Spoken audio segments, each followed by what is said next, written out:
accomplices to tell the tales, the adventures, these tail-wagging tales of the dogs, aren't they?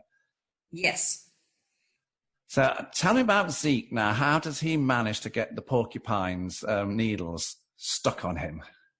Well, because Zeke decided that he would get in front of any of the other dogs, and he jumped into where the porcupine was. But that actually, Zeke was with the skunks, and so he jumped into the cabbage patch with the skunk, and the perfume of the skunk, of course, was quite. The aroma was really a lot. And then Zeke realized and became ashamed of having skunk all over him. And so he learned in that experience that maybe it isn't so wise to try to cut in front of everybody. Maybe it would be smarter to stay behind and let someone else get into the skunk. And the porcupine with Rush, a lot of our dogs, there's something about the smell with the skunks and the porcupines, and they will go for them. And many times my husband would be picking out with his needle nose pliers a lot of the quills out of the dogs' mouths and in their bodies and everything.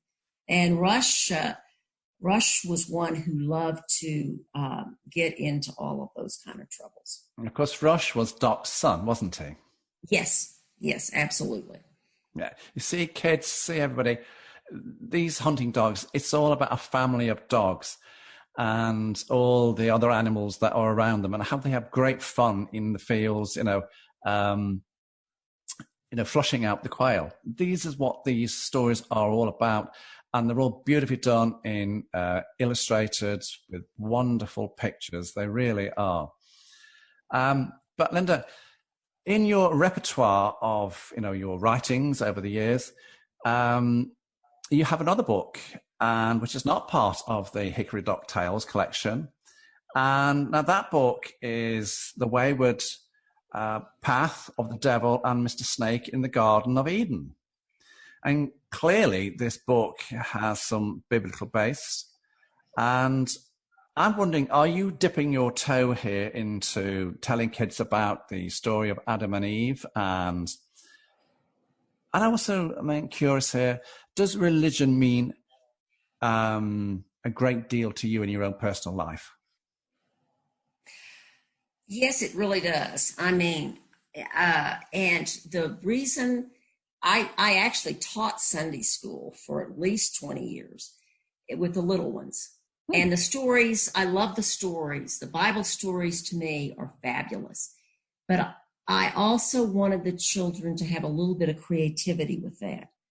And in The Wayward Path of the Devil and Mr. Snake, I use the Bible story. I didn't really veer from what happens in the end, but I use it so that children can see a little different perspective, and so that it's not always just cut and dry. And that's what that story did for me. It is very different for me. I had wanted to write it for over 20 years, and I finally decided to do it. I use, you've got Lucy the lamb and Percy the dove, and I tell it from the perspective of animals more than I tell it from the perspective of Adam and Eve or God. But, and the trees, there's two trees in there, the tree of life and, and the good and, the good and evil, how God didn't want the Adam and Eve to eat from the tree of knowledge, I guess I should say. And so I try to put it in children's terms, is what it amounts to. And when you look at the book, it's beautifully illustrated, isn't it? The colors are just, vivacious, bold, bright, and really, I thought they were really, eye-catching. Was that deliberate? Yes. Or was that you working with Mike? Yes, he is a fabulous. He's a fabulous illustrator, And he and I talked a lot about it. And so we made sure that, for instance, if God was speaking, it's a light, it's coming down. And with Adam and Eve, you never really saw them that clearly. I mean, you saw them, but Adam and Eve could have been anybody or anything. I mean, any human being, no matter what. And that's what I tried to do. I kind of left it to the imagination of the family, the parents reading to the children and getting something out of it. It ends up the same. And I've said this over and over again, but it's different. It has a different point, so to speak. Do you think? So it's a different book, and that's why it's separate. Do you think Doc, Zeke, and Patch, and Rush, and Deacon, and Newt would love to go into the Garden of Eden? Do you think they'd have fun in there? Yes. What would they get up to? What would they get up to? Boy, I tell you, they would have a good time in the Garden of Eden, and they would be into everything that was in there. Definitely. I can see them. Absolutely. I can really see them with all the fruit and stuff.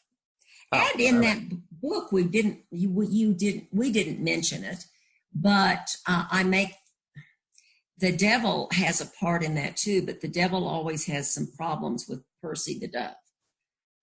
So there are some interesting things, but the dogs would have loved it.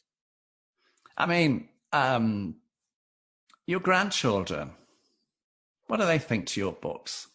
Are they your biggest critics? Say, Grandma, really? Yeah, right.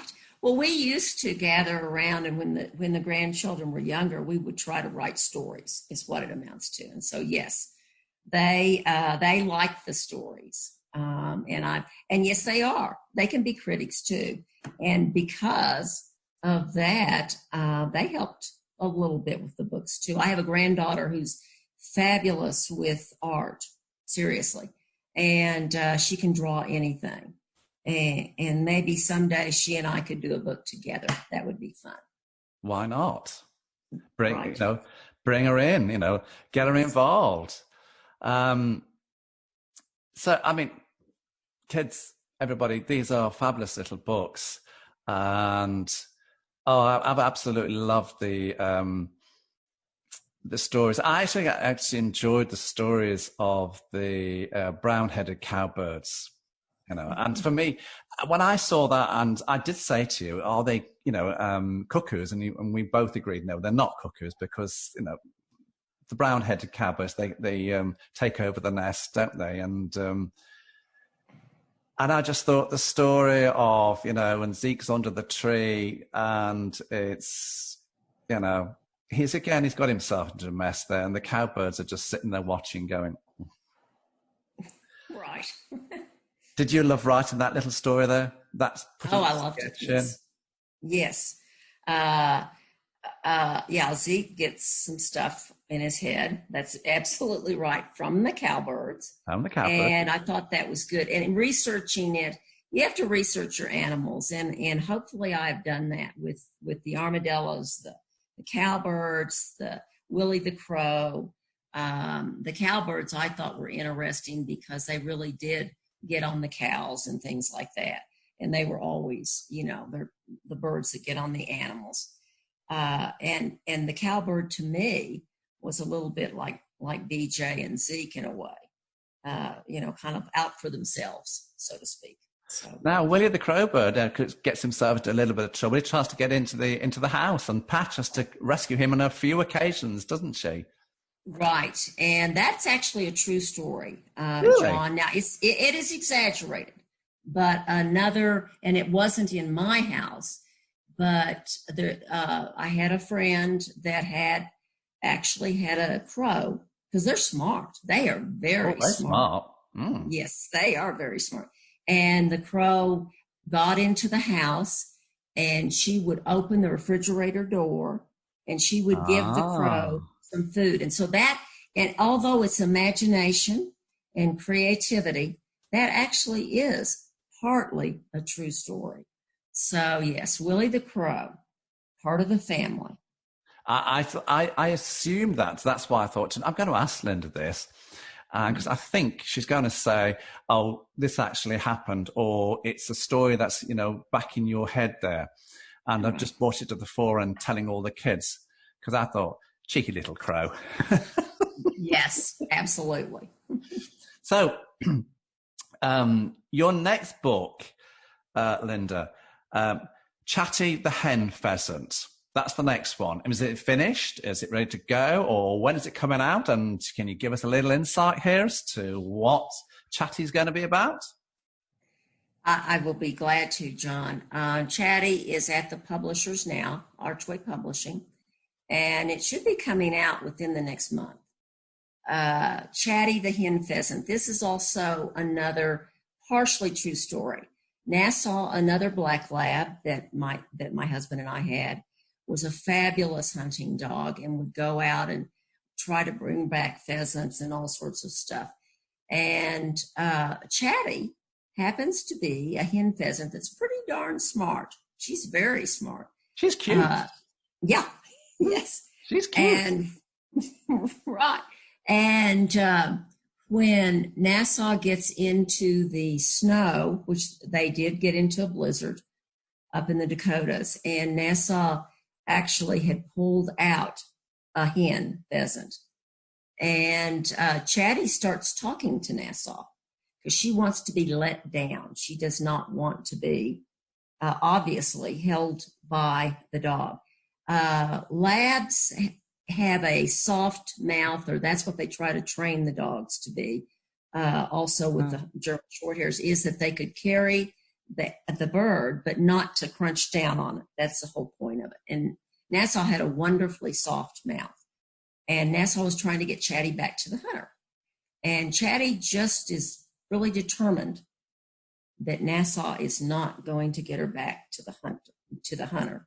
And so I don't want to tell the whole story because I need to purchase the book, but it is cute, I think. And I think it has a good ending. And it's a short book.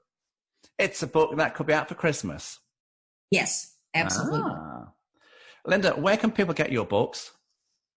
They can get my books at www.harkeybooks.com.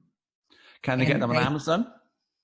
Yes, and that is that you can buy them from Amazon directly, or you can, if you go into my website, it has to buy them from Amazon and also from Archway. So you could do it either way.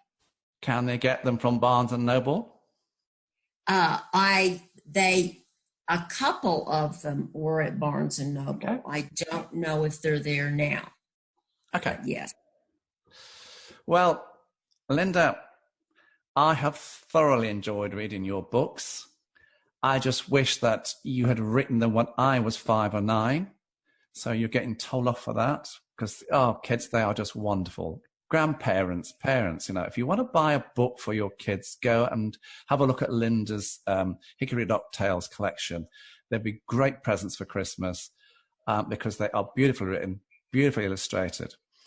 And it's been fascinating to get an insight both into you, Linda, and to your enthralling books with all their amusing, quaint storylines, exquisitely told stories. And I've loved the free-spirited doggy characters. And I'm sorry, Zeke, for me, takes the crown. I just loved him. Because he gets into all sorts of trouble. Hey, why not? So for me, kids, grandparents, parents, this is a book for kids age range 5 to 9. It's a must read. Go and have a look at them. And kids, if you do get them, thoroughly enjoy reading them because I did.